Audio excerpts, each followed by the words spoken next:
العادة أقوى من الشغف. العادة هي اللي بتخليك تعمل الحاجة حتى لو مش عايز، والعادة هي اللي بتولد الشغف. طب إزاي تحول العادة لشغف؟ أول حاجة اعمل حاجة في نفس الوقت كل يوم، ده بيساعد دماغك يتعود عليها.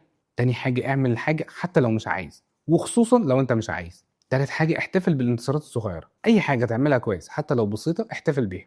داليا بدأت تحتفل بكل تصميم تخلصه، مش احتفال كبير بس كانت بتاخد وقت راحة لنفسها، تشرب حاجة سخنة وتحس بالفخر. في برضه موضوع مهم جدا اللي هو علاقة الشغف بالفلوس. كتير من الناس بتفتكر ان لو الحاجة مش بتجيب لها فلوس كتير يبقى مش هتقدر تحبها، وده غلط. اهم حاجة في الاول انك تبقى كويس في اللي بتعمله، الفلوس هتيجي بعد كده. سيف مثلا في الاول ما كانش بيكسب فلوس كتير من طب الاسنان، بس لما بقى كويس المرضى بدأوا يروحوا له اكتر وبدأ يكسب اكتر. الانجاز بيولد الشغف مش العكس. كل ما تنجز حاجة في المجال اللي بتشتغل فيه كل ما تحس بارتباط بيه اكتر.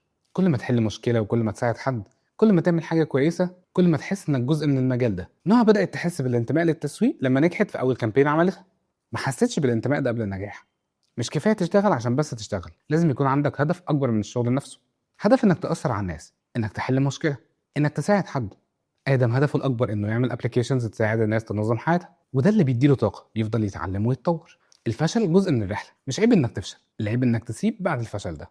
كتير من الناس بتفتكر ان الشغف حاجة للشباب بس، ان لو انت كبير في السن مش هتقدر تلاقي شغف جديد، وده غلط تماما. الشغف ملوش علاقة بالعمر، الشغف له علاقة بالتجربة والممارسة.